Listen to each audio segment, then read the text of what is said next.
During a standard prisoner transport, K9, Courage unexpectedly broke formation, rushing directly toward the van and preventing it from moving. His handler attempted various methods to regain control, but the dog remained steadfast. The situation was baffling, until the doors were opened and the prisoners were counted. What discovery prompted widespread alarm among the entire team? First, click that subscribe button and leave a comment below, letting us know where in the world you're watching from. Now let's proceed. The morning mist covered the asphalt of the county jail parking lot as officers got ready for what was planned to be a standard prisoner transport. The orange light of dawn had just started to appear over the horizon as Officer Matthews adjusted the specialized K9 vest on his partner, Courage, a 2-year-old German shepherd with intelligent amber eyes that missed nothing. "First big transport, boy," Matthews whispered, checking the vest straps one final time. Matthews, a K9 handler for just 3 months, was the newest member of the department's elite unit and striving to demonstrate his capabilities. A sheen of sweat coated his hands as he reviewed the mental checklist his father had instilled in him since childhood. Being the son of the region's most renowned K9 trainer offered certain benefits, yet it also brought with it exceedingly high expectations. The pain of his father's funeral remained acutely present. Just 4 months prior, cancer had claimed the man who had devoted 30 years to establishing the department's K9 program from its inception. The responsibility of upholding that legacy felt heavy on Matthews' shoulders each morning as he donned the uniform. "Officer Matthews," Lieutenant Davidson's clear voice broke through his thoughts. "Transport briefing, now."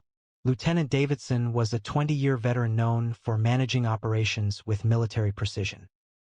His square jaw and perpetually furrowed brow suggested a man who hadn't smiled in decades.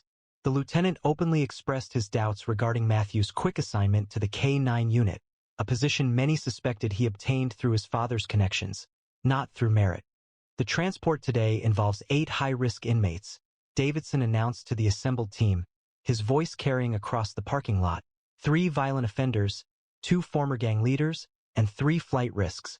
Zero margin for error, people. The lieutenant's eyes lingered on Matthews and Courage. "This is not a training exercise, Officer Matthews. Keep that animal under control at all times." Matthews nodded stiffly. "Yes, sir." The transport convoy comprised 3 vehicles: a lead patrol car with Lieutenant Davidson and his partner, an armored transport van holding the 8 prisoners secured in individual restraints, and a trailing vehicle with Matthews and Courage, responsible for providing supplementary security and a response capability if required. "Convoy formation is standard," Davidson stated. "No stops, no exceptions. Radio check every 15 minutes. Questions?" His gaze surveyed the gathered officers, challenging anyone to speak. "Load up." The substantial doors of the transport van closed definitively as the last prisoner was secured within. As Matthews instilled resolve into the back seat of their patrol SUV, he felt the customary feeling of worry constricting in his chest. His father's voice resonated in his memory. "The riskiest moment is the one where you believe nothing can go wrong." Engines started in sequence. The lead car advanced, trailed by the transport van, its reinforced exterior appearing dully in the early morning light. Matthews inhaled deeply, shifted the vehicle into drive, and followed, finalizing the convoy as it proceeded through the secured gates and onto the road destined for the state penitentiary, 60 miles north. The convoy progressed steadily from the urban sprawl toward the rural highway that would carry them north. The morning traffic flowed easily, the road still wet from the previous night's rain. Matthews established a steady pace for the drive, keeping exactly 3 car lengths separating his vehicle from the transport van in front. "Radio check, all units," Lieutenant Davidson's voice transmitted over the radio at the 15-minute point. "Transport secure. All prisoners accounted for," the van team responded. "Tail position secured," Matthews confirmed, observing Courage, who remained alert but relaxed within his custom-built rear compartment. The standard check was finished. Matthews released his breath. The highway extended ahead, deserted except for the infrequent long-haul truck. They had crossed the county line and were now on the most remote section of the trip, 20 miles of only farmland and forest. 17 minutes into the drive, everything altered. Courage's behavior shifted abruptly. His ears perked up, his body becoming rigid as if jolted by an electric shock.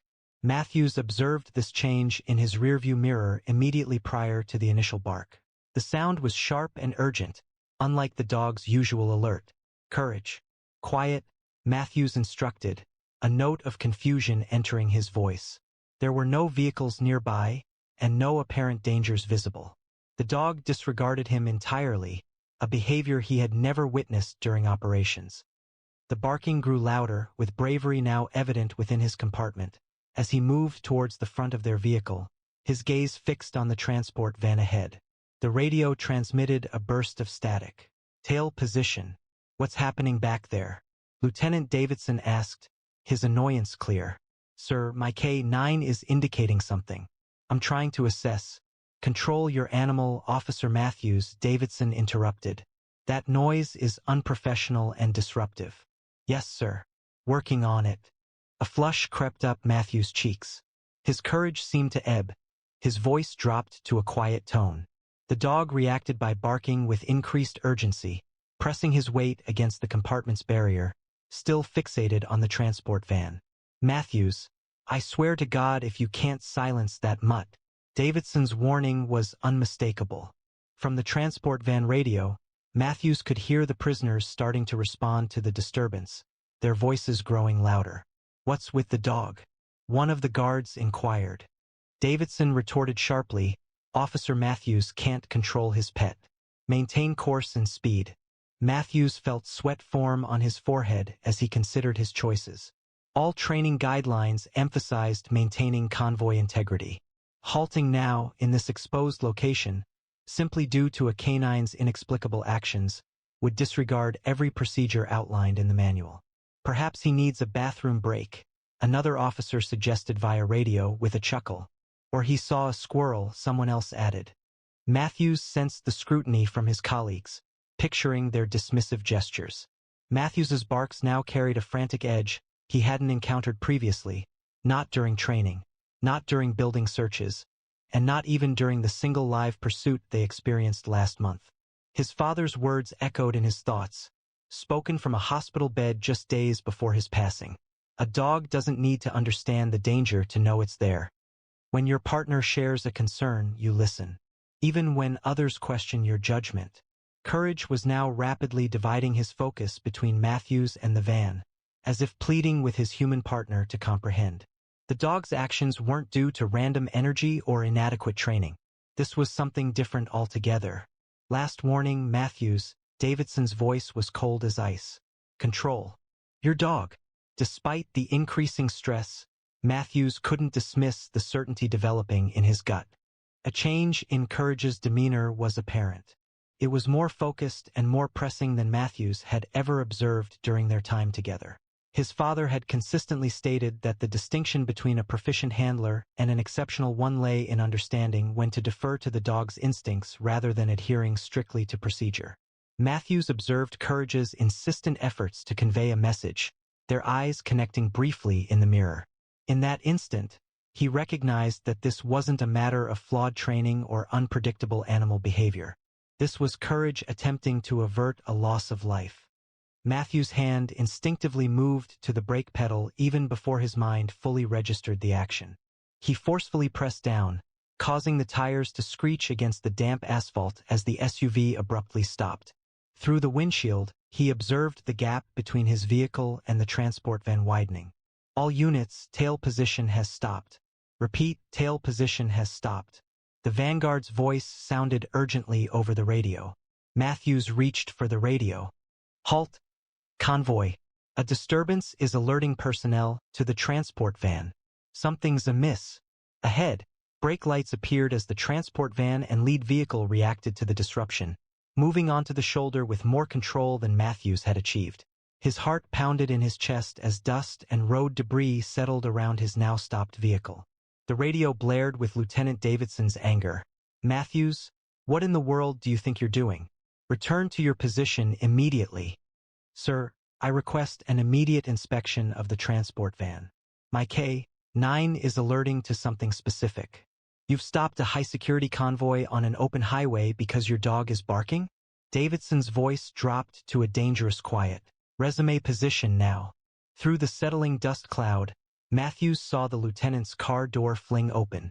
Davidson emerged, face flushed crimson even from this distance, striding back toward Matthews' vehicle with the determined gait of someone about to end a career. Courage kept barking, remaining fixated on the transport van. Matthews got out of his vehicle, holding his position as Davidson drew near.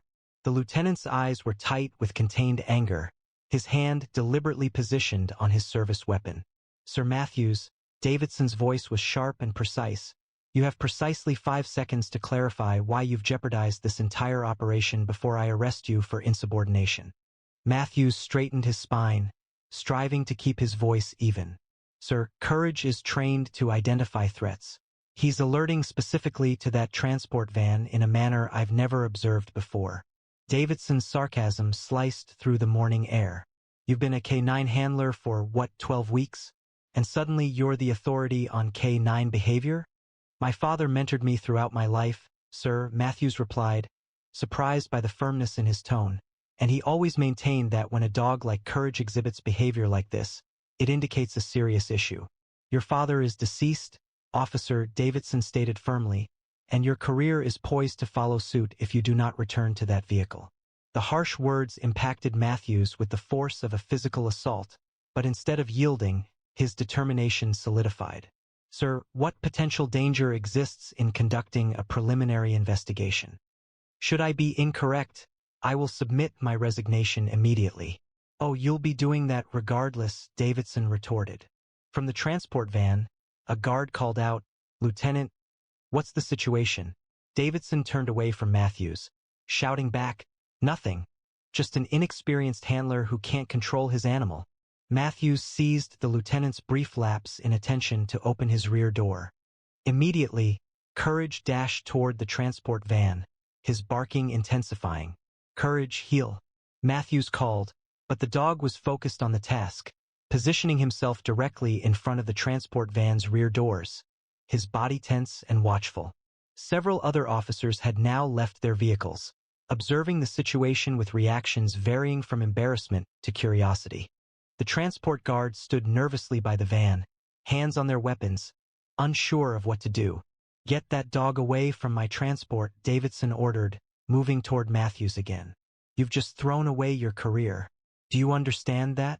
Matthews swallowed, keenly aware of the professional destruction he was causing. Still, something beyond reason pushed him forward. His confidence stemmed from a sense of unwavering belief, reflecting his father's guidance and a deepening suspicion that a serious problem existed. Sir, he stated softly, I suspect there's an immediate danger to this transport. If I am mistaken, I will bear any repercussions. Please inspect the van.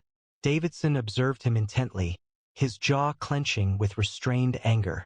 At last, he addressed the transport guards. Very well. Examine it. Let's definitively demonstrate what occurs when familial connections secure a job beyond one's qualifications. The transport guards exchanged hesitant looks as Lieutenant Davidson arrived. Sir, this is a violation of protocol. We are not authorized to open the transport doors outside a designated secure facility, Officer Jenkins stated. I am familiar with the protocol, Officer Jenkins. I contributed to drafting half of it, Davidson retorted. He added, but it seems we must accommodate Officer Matthews' special assignment before we can proceed with our regular duties. Despite the remark, Matthews maintained a composed expression, his attention drawn to Courage, who stood directly before the van's rear doors. The dog's focus was intense, his ears pricked forward, his body trembling with anticipation. Officer Jenkins used his key to unlock the exterior door, while Officer Reyes drew his firearm and prepared himself. Move away from the doors, prisoners. Keep your hands in sight. The substantial metal door opened with a hydraulic hiss. The interior was dimly lit, showing 2 rows of prisoners fastened to their seats with handcuffs and ankle restraints, each additionally secured to the floor with chains. This was the usual method for prisoner transport, intended to severely limit movement. Count off, Jenkins commanded, standing at the entrance. Lieutenant Davidson stepped forward. I'll manage this. He entered the van, his expression serious. Let's proceed swiftly. Matthews stayed outside, displaying bravery. His barking had stopped abruptly, and he was now intently focused.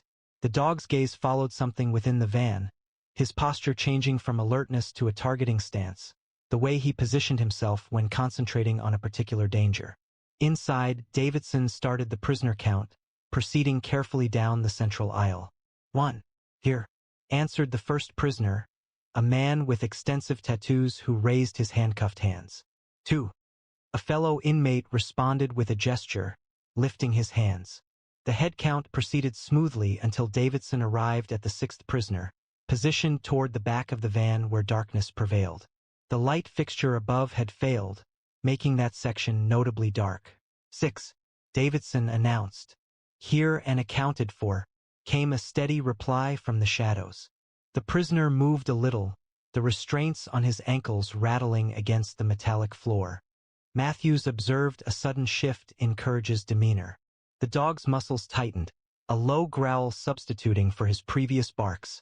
Something about that particular prisoner had elicited a more pronounced reaction. Sir, Matthews called out with a sense of urgency, Courage is signaling prisoner 6. Davidson turned, releasing an exasperated sigh. Officer Matthews, I swear to...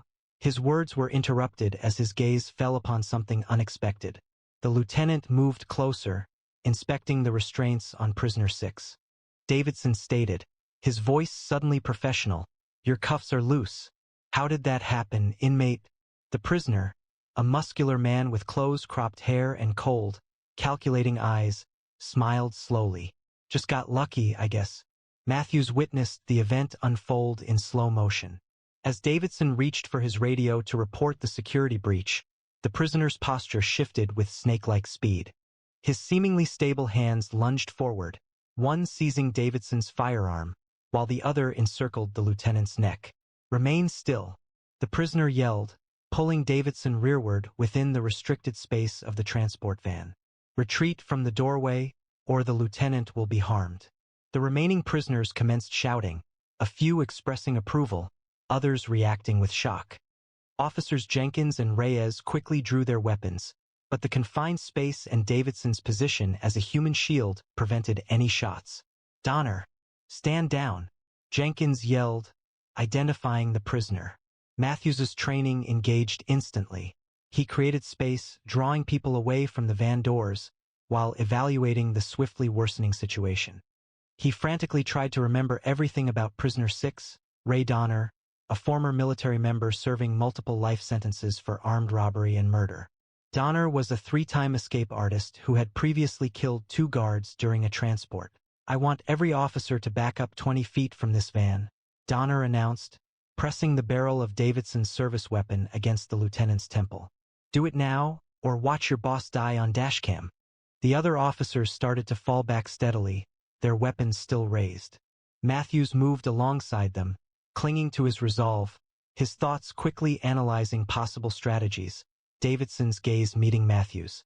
For a fleeting moment, visible through the van door, devoid of anger now, but with the sharp focus of an experienced officer facing a difficult situation, a subtle nod passed between them, a professional recognition superseding their previous disagreement.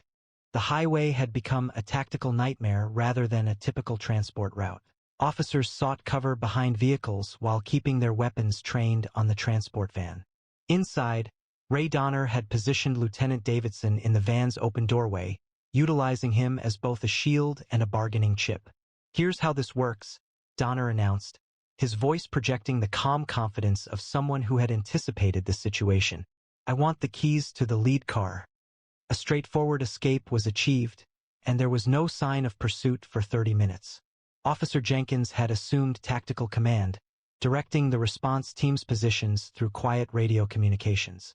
Dispatch, we have a code 10-24, a hostage situation involving Lieutenant Davidson, requesting immediate backup and tactical team deployment to Highway 16, mile marker 37. Matthews held onto his resolve, one hand securely on his harness as they took cover behind his patrol SUV. The dog had become unusually quiet, his posture watchful yet composed, shifting from an alert to an operational stance. Together they observed Donner's actions, assessing the unfolding circumstances. "You," Donner called, looking directly at Matthews. "Canine officer, approach where I can see you by yourself." Matthews briefly looked at Jenkins, who gave a hesitant nod. Matthews moved deliberately, stepping into the open and stopping 15 feet from the van. "That's far enough," Donner stated. "Did your dog detect a problem?" "A very perceptive animal." Matthews responded calmly, acknowledging his dog's intelligence. He observed the hostage situation with a trained perspective. Davidson was awake, his face composed despite the gun against his head. "Officer Matthews, you and your dog have made an unexpected intervention in what should have been a flawless escape," Donner stated, evaluating the situation with precision. "My associates are positioned at the county line, expecting my arrival. The situation would have been resolved successfully if the convoy hadn't been halted." "Are there collaborators present?" Matthews inquired, understanding that Donner was deliberately disclosing details. "A non-existent highway maintenance crew," Donner affirmed with a subtle smile. "They are likely anticipating the delay." A message from dispatch came through the radio. "All units, backup is 12 minutes away. Tactical team ETA 17 minutes. Donner chuckled. "It's too late." "Officer Matthews, given that your dog prompted this slight deviation, you will assist me. Please retrieve those keys and bring them here, doing so calmly." Matthews acknowledged, turning towards the lead vehicle where the keys were located. As he did so, he noticed someone displaying bravery positioned near his SUV, mostly concealed from Donner's line of sight. A plan started to develop. "The rest of you," Donner addressed the other officers, "lower your weapons and move them away. I am familiar with police procedure. The safety of the lieutenant is paramount, isn't it?" He increased his hold on Davidson, prompting the lieutenant to show discomfort. The transport guards, with evident hesitation, lowered their weapons. Matthews returned with the keys, pausing at the prescribed distance. "Toss them here," Donner instructed. Matthews followed the order, throwing the keys so they landed just beyond the van's step. Donner would need to advance a little to get them, a deliberately planned placement. "Now, where's that dog of yours?" Donner inquired, his gaze sweeping the surroundings. "I ensured he was safely in my vehicle," Matthews stated with practiced ease. "He is trained to engage armed suspects. It would be unfortunate if he misunderstood the circumstances." A sound decision, Donner acknowledged favorably. Introducing a canine would create difficulties. Matthews kept his eyes fixed on Donner, avoiding looking in the direction of where the true source of resolve was situated. "What will happen to the lieutenant after you have the car?" "That is contingent upon the success of the next several minutes," Donner responded. "I have no desire to cause harm, but I will not return to a cell. 18 years inside is sufficient." Matthews, during the conversation, was quietly evaluating the situation. The lieutenant's location, Donner's hold on the weapon, the distance involved, were all elements in the quickly developing strategy. Above all, he observed that Donner's focus was split between the officers, the keys remaining just out of reach, and his plans for what came next. "You served in the military," Matthews noted, keeping the conversation flowing with Donner while making small adjustments to his own stance. "Special Forces, correct?" Donner replied, a trace of satisfaction in his tone. "2 tours with Army Rangers before I discovered more lucrative opportunities, which is why I understand precisely what you're all thinking. The tactical approaches, the response times, the protocol. I'm very familiar with them." Davidson's gaze briefly connected with Matthews. The lieutenant recognized the delaying maneuver. Even with their previous disagreement, a brief instance of professional respect emerged. "I need water," Davidson said abruptly, his voice hoarse. "I can't breathe properly with my arm around my throat." "Sir, we have water available here," Matthews responded, indicating his patrol vehicle. "It would demonstrate goodwill to address basic humanitarian requirements." "All right," Donner conceded after a pause. "Bring it carefully." Matthews proceeded purposefully toward his vehicle, utilizing the movement to evaluate visibility and complete his strategy. Upon returning with the water bottle, he established himself at the exact angle required, a position that would necessitate Donner to shift somewhat away from the location where Courage was concealed, allowing him to simultaneously safeguard his hostage and keep Matthews within his line of sight. Here, Matthews stated, setting the bottle down close to the keys. The placement was intentional. When the moment arrived, Donner had to glance downwards to retrieve both items, briefly diverting his focus. Pathetic attempts at manipulation, Donner remarked, shaking his head. This is why most cops fail in hostage situations. You're all following procedure. Matthews responded, deliberately adjusting his posture to project confidence. Does your manual address the situation when you can't see the canine? A flicker of doubt crossed Donner's face for the first time. His gaze quickly scanned the surroundings, looking for the dog he's been informed was safely inside the vehicle. What are you talking about? Matthews stated calmly, his hand moving to the designated position for a rapid attack. He was never there. Donner's expression changed from assurance to worry, as he understood the trap forming around him. His eyes frantically searched the area, looking for the dog he had considered unimportant. You're bluffing, he stated, firmly holding Davidson while shifting his posture to check under the cars. The dog had disappeared. I should have noticed. The keys, Donner said abruptly, indicating the ground with the gun. Retrieve them and give them to me. Immediately, Matthews responded, advancing cautiously as if agreeing. While leaning down to pick up the keys, Matthews made a choice. His right hand dropped to his side, fingers snapping once, a crisp, nearly silent sound that would be meaningless to human ears, but conveyed a specific meaning to his partner. From beneath the transport van, Courage appeared like a phantom. There was no barking, no warning growl, just 70 pounds of precision-trained muscle moving silently. In the fraction of a second before impact, Donner finally noticed the movement in his peripheral vision. But it was already too late. Courage made contact with precise accuracy, his jaws securing Donner's gun arm with sufficient force to compress but avoiding crushing, a specialized bite intended to neutralize without causing lasting harm. The prisoner reacted with a cry of shock and discomfort as the German Shepherd's force lifted his arm, and the weapon fired harmlessly into the air. Lieutenant Davidson responded immediately, driving his elbow back into Donner's solar plexus while shifting his weight forward, breaking the hold around his neck. The lieutenant rolled free as Matthews covered the distance in 3 quick steps. Donner fought fiercely against Courage's hold, but the dog held firm, maintaining consistent pressure that immobilized the arm without damaging arteries or bones. The gun fell to the pavement as Matthews landed a precise strike to Donner's shoulder, which further destabilized his balance. With Donner face down, his other arm secured behind his back, Matthews calmly and slowly gave instructions.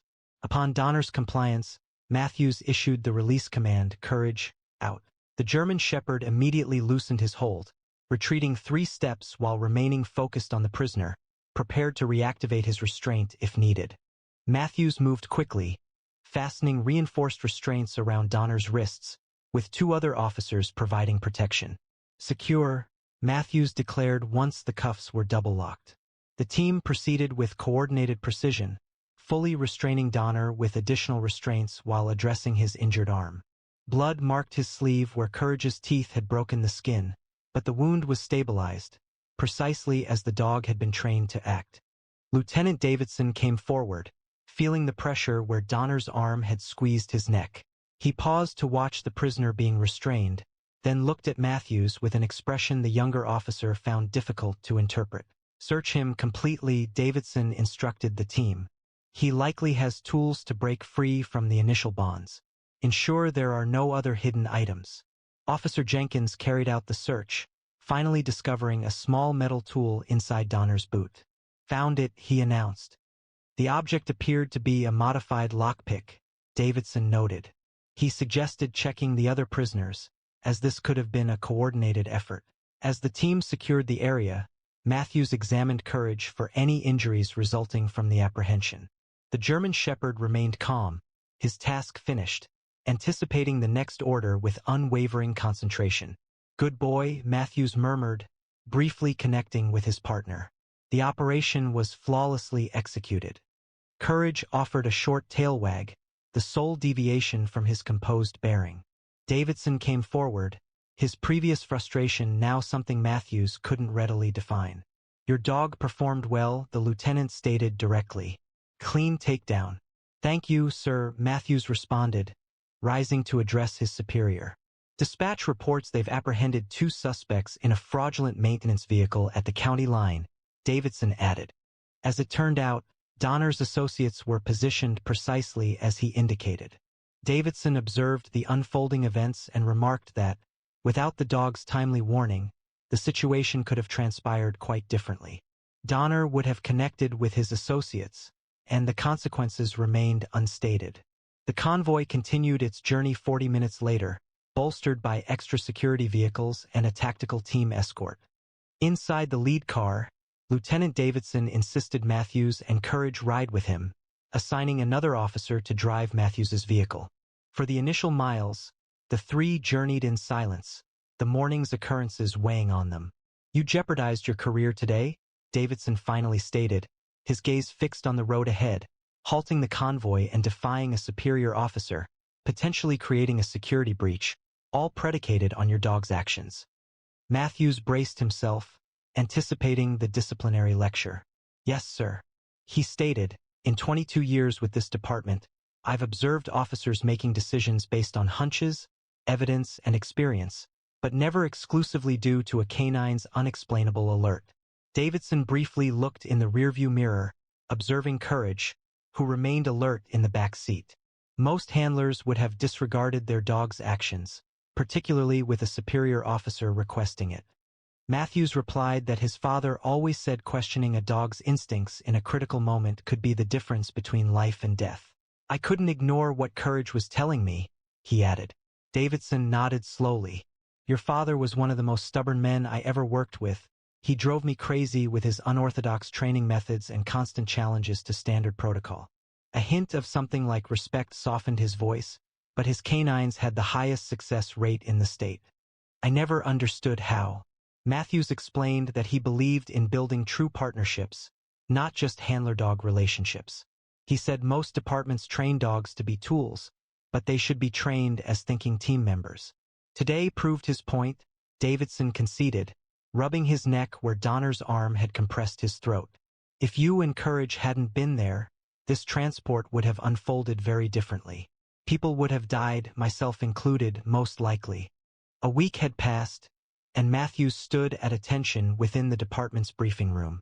The chief of police moved to the front, speaking to the gathered officers. Today, we acknowledge outstanding service that averted a potential tragedy, the chief began. Lieutenant Davidson has submitted a detailed report recommending commendation for Officer Matthews and his canine partner Courage. Their actions directly prevented a coordinated escape attempt and potentially saved multiple lives.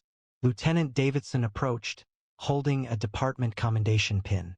This gesture carried special significance, especially considering that he had been ready to end Matthews' career just days earlier. Davidson formally stated that Matthews' quick thinking and willingness to trust his partner's instincts exemplified the department's highest standards, attaching the pin to Matthews' uniform, even when it required challenging a superior officer who was incorrect. The final words were spoken softly, intended solely for Matthews to hear. Following the ceremony's conclusion, Matthews drove to the Hilltop Cemetery where his father was buried. A sense of bravery stood with him, waiting as Matthews knelt near the plain headstone. You were correct, Dad, he said softly, attaching the commendation pin to the chilly granite, regarding the importance of trusting one's colleague rather than procedure, about Courage being unique, about everything. Courage shifted nearer, pressing his head against Matthews' arm, seemingly grasping the weight of the occasion. Lieutenant Davidson conveyed that you remain a source of frustration, even in passing, Matthews remarked with a slight smile, but he also acknowledged that your training approaches were correct. He plans to institute them across the department next month. As the setting sun stretched long shadows over the cemetery, Matthews prepared to depart. He experienced a feeling of fulfillment, of obligations fulfilled and teachings respected. His father's legacy would persist through the special connection he shared with Courage, a partnership founded on shared trust that had already demonstrated its value in the most challenging situations. Come on, boy, Matthews said, his voice calm and assured as they returned to the patrol car together. We have work to do. Have you ever observed an animal anticipating danger before humans could perceive it? Creatures demonstrate remarkable instincts, frequently exceeding our own capabilities, enabling them to detect dangers we could overlook. Considering Officer Matthew's situation, what course of action would you have taken? Should you have followed your dog's instincts, despite potential career repercussions? Would you prioritize your pet's behavior above reason and established protocols? Please share your related experiences in the comments section. We hope today's story resonated with you. Please subscribe and enable notifications to stay updated on our daily uploads of remarkable dog stories. These four-legged heroes deserve acknowledgement for the amazing work they perform with their human partners.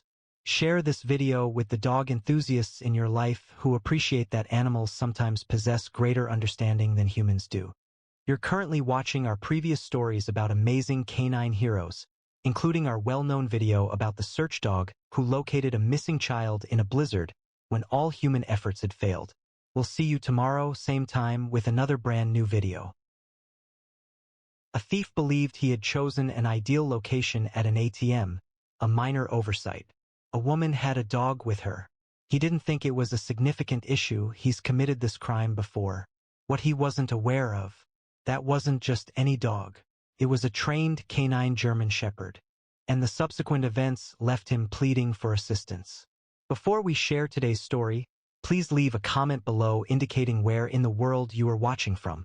And if you enjoy extraordinary canine stories such as this one, be sure to click the subscribe button. A sense of anticipation hung in the air. The autumn wind whistled through the deserted streets of downtown, carrying with it the rustling of fallen leaves and the faint sound of city activity. The clock had just indicated 9, and the typically lively financial district was vacant, leaving behind an unsettling quiet, disturbed only by the infrequent passage of vehicles. Emma Walker drew her navy blue jacket more closely around herself, her footsteps resonating against the concrete sidewalk. Nearby, Atlas moved with understated assurance, his substantial German Shepherd build presenting a striking presence under the faint street lamps. His ears were consistently attentive, meticulously observing their environment, a habit developed through years of military instruction. The recognizable blue light of the ATM called to them from the intersection of Winston and 4th. Emma hadn't intended to make a withdrawal so late, but her morning meeting with new clients required her to have cash available. Atlas remained patiently as she neared the machine, his amber eyes mirroring the fluorescent light from the bank's exterior. "Just a quick stop, boy," Emma said softly, retrieving her card from her wallet. The night felt different, somehow quieter than usual. Even the distant traffic seemed softened, as if the city itself was holding its breath. Atlas's ears moved at every small sound. The rustle of paper caught in a fence. The screech of a cat somewhere in the distance. Emma paused, her finger hovering over the keypad. The soft thud of footsteps seemed closer now, more deliberate. Atlas's posture shifted slightly, his muscles tensing beneath his thick fur. She felt it too, that creeping sensation of being watched, of eyes boring into her back from somewhere in the shadows. The ATM screen glowed steadily, waiting for her pin. The wind picked up again, carrying with it the metallic tang of approaching rain. Emma's fingers moved rapidly across the keypad, attempting to disregard the feeling of her heart pounding in her chest. Atlas stayed motionless, but his focus shifted to something behind them, his ears alert, his body tense like a coiled spring. The machine started, beginning to process her transaction. Emma hoped it would proceed more quickly, keenly aware of how vulnerable they were. The street lamp above them flickered once, momentarily extinguishing before sputtering back to illumination. During that instant of darkness, she detected it distinctly, another footstep drawing nearer, and the subtle rasp of metal against cloth.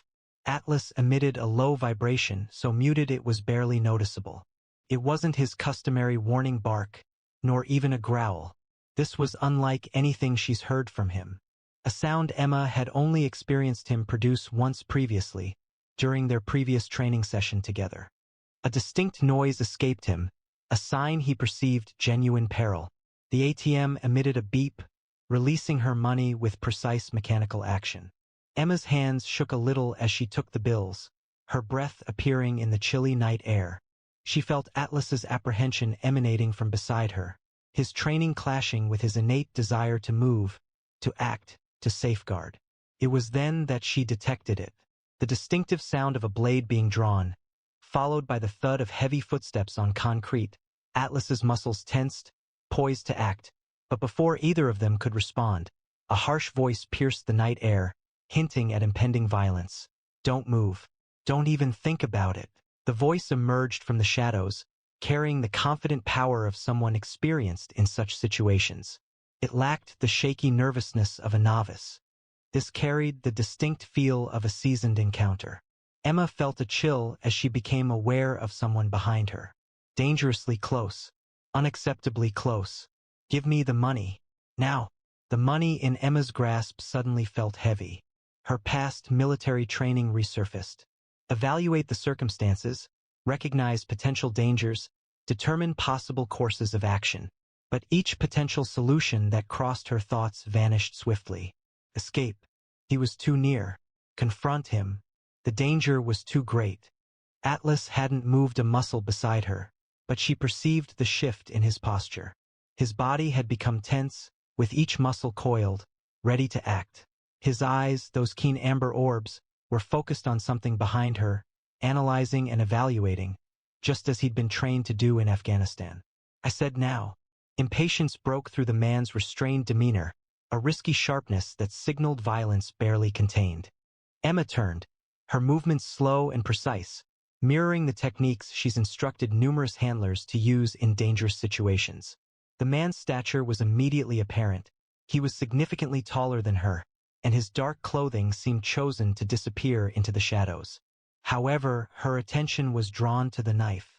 It was a tactical blade, military grade, with a serrated edge that reflected the ATM's blue light with a threatening gleam. He held it with the easy assurance of someone who knew how to use it well. Atlas emitted a low rumble. It wasn't the typical warning bark of a family pet, but the deliberate threat assessment of a military canine. The sound finally caught the mugger's attention, focusing on the German shepherd. "Shut that mutt up," he spat, gesturing with the knife in a way that indicated formal training in close-quarter combat. "Or I'll do it myself." His eyes moved quickly between Emma and Atlas, conducting rapid threat assessments but incorrectly analyzing the situation. The manner in which he held the knife indicated a familiarity born of dangerous situations, not classroom instruction. "Just take it," Emma said, keeping her voice steady, utilizing the hostage negotiation techniques she's learned over the years. She started to offer her hand with the cash, continuing the gradual, reassuring motions she's practiced in numerous military drills. The man's eyes narrowed as he observed her cooperation, his instincts alerting him that something felt amiss. That's when Atlas barked, not a fearful yelp, but a bark filled with the authority of a trained military canine. The sound resonated off the nearby buildings, a clear signal that carried through the quiet street. The mugger's reaction was slight but significant. He's dealt with dogs previously, but not one like this. A brief expression of anger crossed his face, stemming from a bruised ego more than genuine fear. "I told him to be quiet." His boot struck out with practiced precision, connecting with Atlas's ribs with a jarring impact that indicated steel-toed reinforcement. The German shepherd's yelp pierced Emma's heart like a blade. The sound of her partner in pain sparked something primal within her as she observed him stumble. "Stop!" The word escaped her throat, but the attacker had already shifted focus, closing the gap with the swift movements of a predator. The knife located her throat with a familiar smoothness, its chill edge a stark contrast against her skin. The blade possessed a keen sharpness, a professional quality, the type manufactured for military applications. "Give me the money," his voice rumbled, carrying the musty odor of cigarettes and another, indefinable scent, hinting at more troubling routines. "And everything else you possess, cease the delay." Emma sensed Atlas regaining his composure nearby, the first cry of pain shifting into a deeper, sustained rumble that hinted at military discipline and restrained aggression. The man's gaze had become intense now, moving rapidly between Emma, the cash, and the dog. His hand shook a little as it gripped the knife, but Emma understood it wasn't due to fear. It was adrenaline, the compelling surge of strength that comes from controlling another person's life. "Empty your pockets too. Everything." The knife pressed harder, and Emma felt a sharp sting as the blade's edge made contact with her skin. A single drop of blood appeared and trickled down her neck, feeling warm against her cold skin. It was objectively minor, barely more than a paper cut, but that single drop of blood altered everything. Atlas observed it fall, noting its path as it stained the collar of Emma's jacket crimson. At that instant, a significant alteration occurred in the German Shepherd's behavior. Emma perceived it initially, the alteration in the atmosphere, the way Atlas's growl evolved from a caution into something else entirely. His military training, inactive for so long, rose to the surface. The playful companion vanished, replaced by the precise weapon he'd been trained to be. The mugger failed to recognize the change, too engrossed in the contents of Emma's pockets. He failed to notice Atlas's muscles tense, didn't detect the dangerous focus in those amber eyes. He continued issuing commands when Atlas moved forward, a swift movement of concentrated aggression and practiced skill. The moment appeared to stretch as his teeth closed on the mugger's knife hand, hitting the precise spot between thumb and wrist, a technique military canines are trained to disable. The force of the impact propelled both individuals rearward, Atlas's motion designed to destabilize the assailant while preserving his own equilibrium. The man's scream tore through the night, a visceral primal sound originating from within his core and releasing into the deserted street. The knife slipped from his limp fingers, rotating as it descended, reflecting the fluorescent glow of the ATM before striking the damp pavement. A metallic sound reverberated among the nearby buildings, sharply contrasting with the attacker's ongoing cries. "Get him off! Get him off!" The man's voice broke with panic as he struggled violently, his unconstrained arms swinging in frantic motions. However, Atlas's hold demonstrated the result of thousands of hours of military instruction. His jaw exerted a precise force of 450 psi, applied with surgical precision to restrain without causing harm. Each subtle movement of his muscles, every minor adjustment of his grip revealed years of experience and a disturbing readiness. Emma recoiled, her fingertips detecting the faint line of blood on her neck. The minor abrasion throbbed in the cool night air, a stark reminder of how narrowly she had escaped a much graver situation. Her heart pounded against her ribs as she observed Atlas at work. This was not the affectionate friend who nestled on her sofa or retrieved tennis balls in the park. This was a military-grade canine demonstrating years of specialized training with mechanical precision.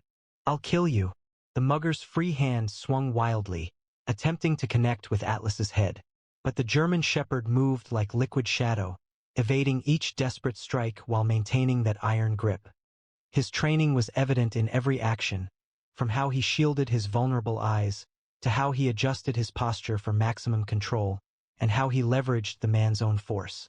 The attacker's attempts became more hurried, each failure intensifying his panic. Initially sparse, the rain began to fall, quickly becoming a consistent beat. The ATM's blue light illuminated each raindrop, forming a dreamlike scene around the conflict. Water began to darken the pavement, causing the mugger's boots to slip and scrape as he struggled for leverage. But Atlas's paws remained planted with unwavering certainty, his years of training evident in how he adjusted his stance to account for the slick surface. "Let go." Another wild swing whistled through the rain, missing Atlas by inches. The man's face contorted into a mask of pain and fury, his threats dissolving into incoherent sounds of rage and fear. His free hand moved toward his pocket, but Atlas had been trained to identify such actions. The German Shepherd subtly altered his hold, adding a precisely measured increase in pressure that produced another howl echoing through the night. Emma's hands shook as she retrieved her phone, raindrops hitting the display. The mugger's eyes grew wider at her action, desperation now evident instead of his previous confidence. "Don't you dare," he growled, trying to move toward her. Atlas's grip remained unyielding, his muscles flexing beneath his increasingly wet fur as he maintained perfect control. Even through the rain, Emma could see the intense focus in his amber eyes, the look of a professional executing his mission with unwavering dedication. Sirens began to wail in the distance, their sound cutting through the steady drumming of the rain. The mugger's struggles intensified, panic now evident in every movement. He struggled to regain his balance, trying to stand. However, Atlas effortlessly blocked the attempt. The German Shepherd utilized the man's own force against him, a maneuver perfected through extensive military training.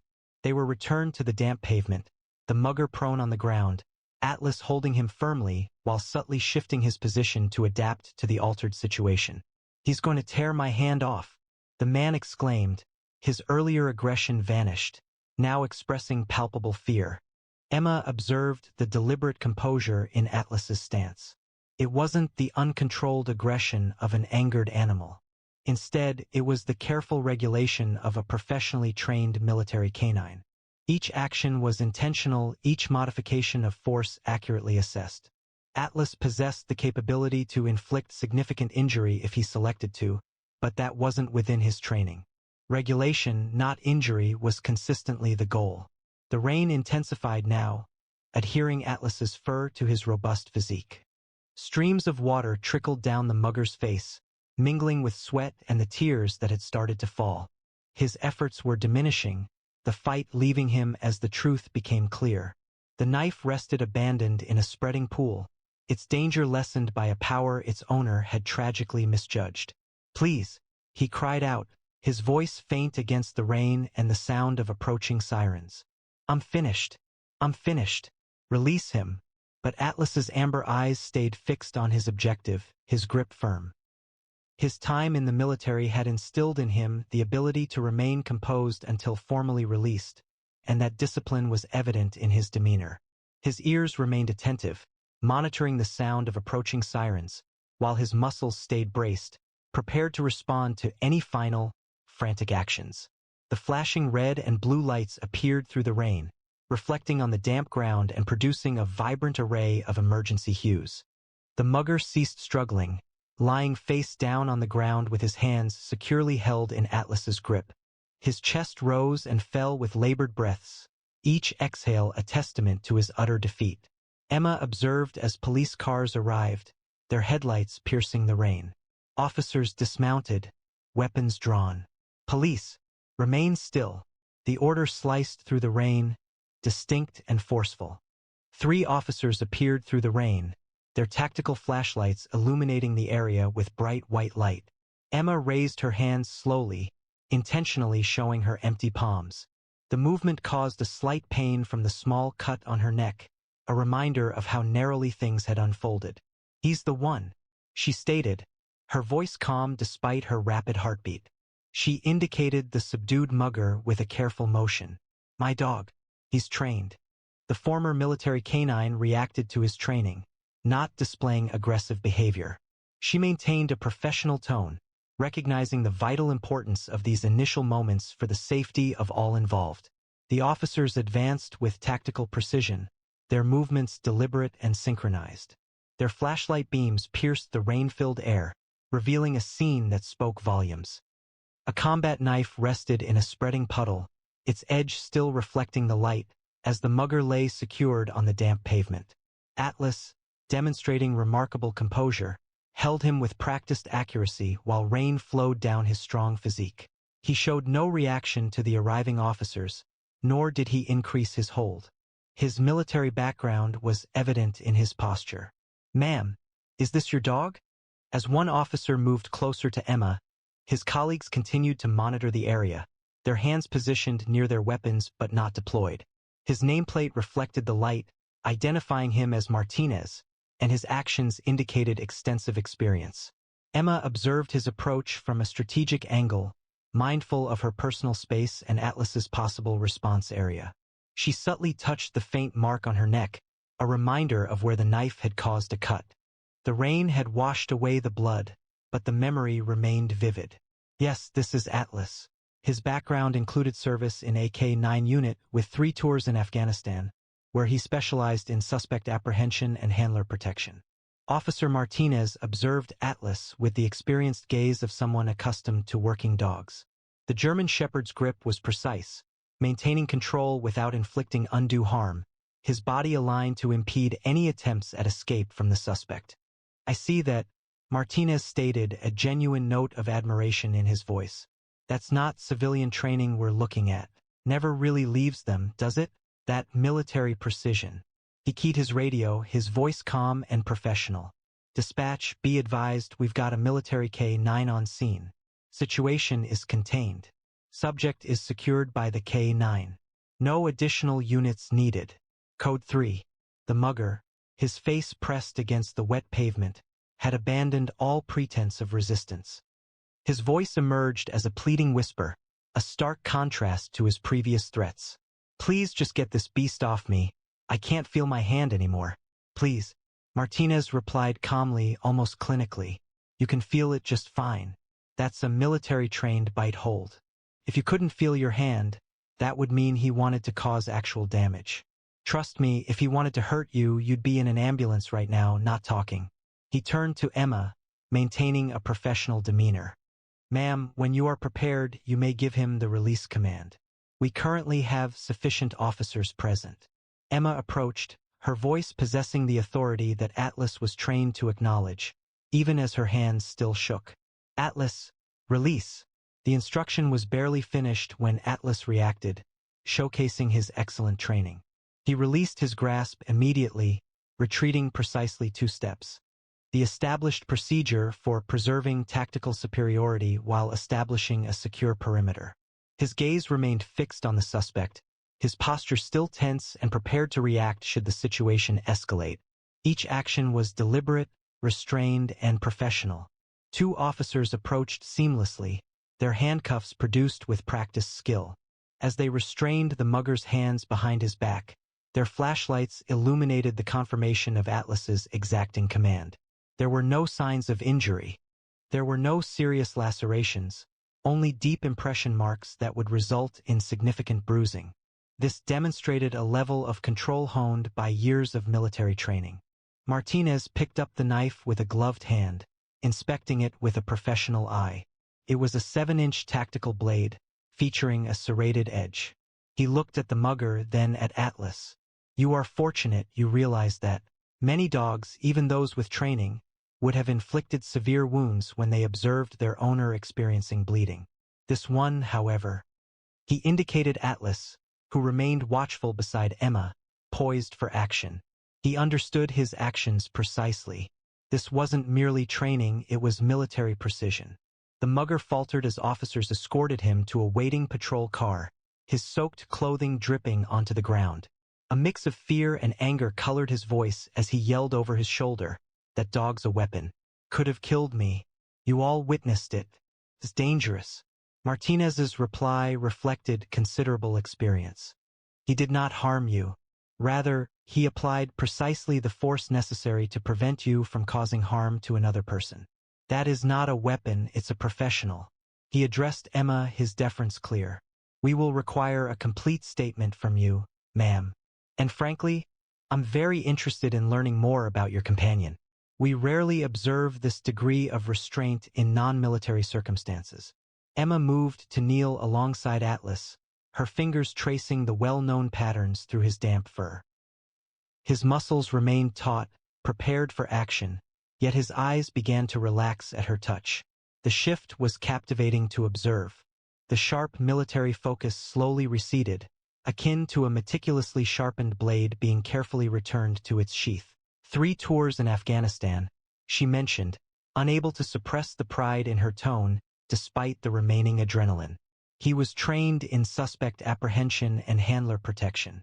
I collaborated with him during his final year of service. Her fingers located the area behind his ears that he enjoyed, and Atlas shifted closer to her touch, even as his gaze followed the officers guiding his target toward the patrol car. The hearing impairment resulting from an IED explosion necessitated early retirement. However, as you can observe, the training remains ingrained. Martinez acknowledged this, a sincere look of gratitude on his face. That clarifies the degree of control we just observed.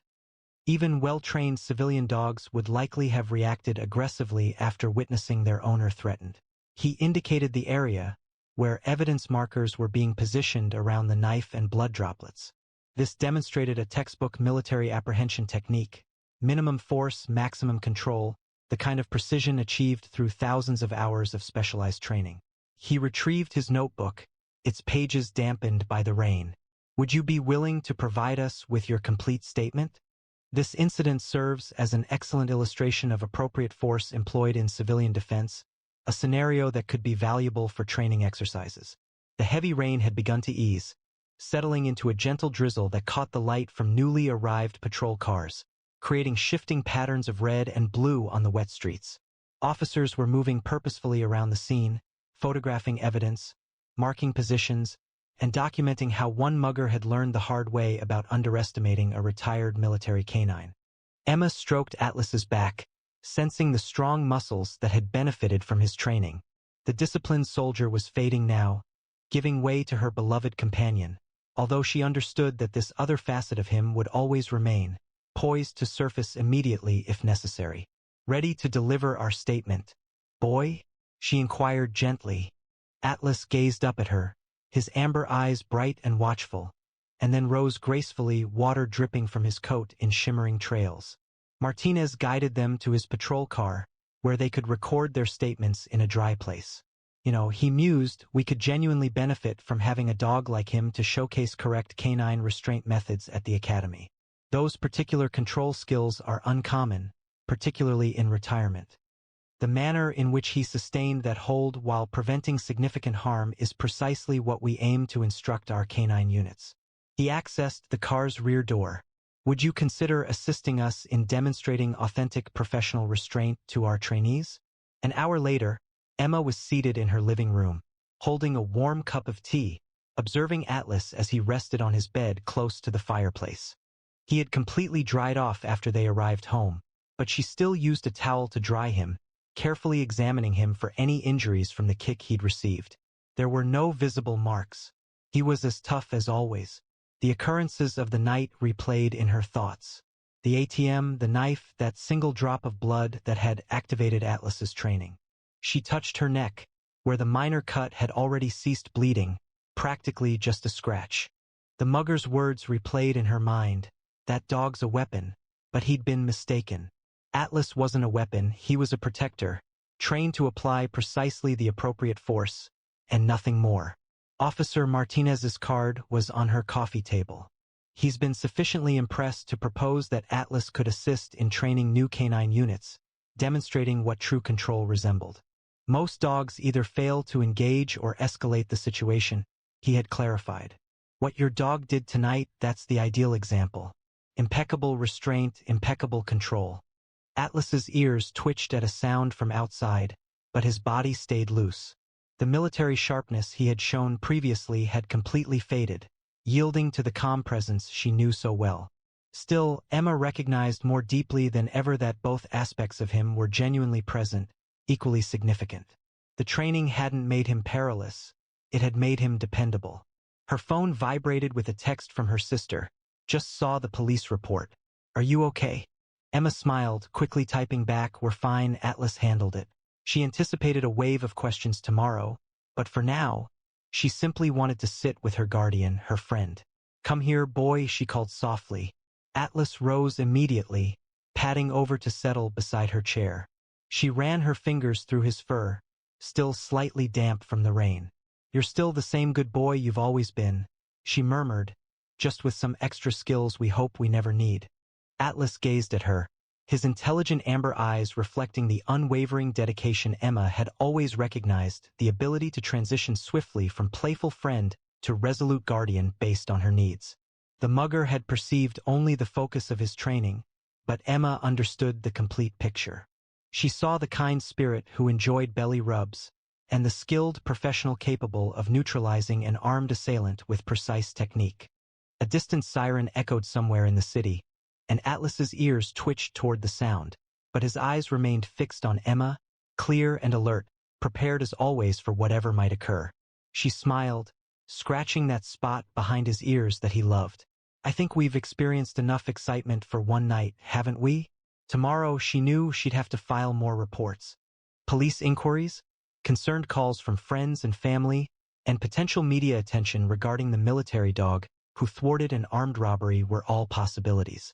However, for tonight it was simply the pair, secure and united. Emma relaxed further in her chair, the last traces of adrenaline dissipating. Atlas rested his head on her lap, a reassuring weight that conveyed protection and loyalty. The rain had ceased entirely, leaving the city refreshed and still. "Good boy, Atlas," she murmured, her voice filled with pride and gratitude. "Good boy." As Atlas settled comfortably beneath her hand, Emma realized that while she hoped to never endure another night like this, she could handle anything with her trained guardian present. What would you do in a similar situation? Has your dog ever shielded you from harm? Please share your thoughts in the comments below. Consider this. Do you believe military and police dogs should be allowed to retire with their handlers? I read every comment. If you enjoyed the Atlas story of bravery and protection, please like the video. It really helps the channel grow. Don't forget to subscribe and click the bell icon to receive notifications for future incredible canine stories. Explore these other compelling canine stories currently displayed. Each highlights the remarkable connection between handlers and their expertly trained partners. Until next time, remember, behind every exceptional canine is a story of loyalty, training, and unwavering courage.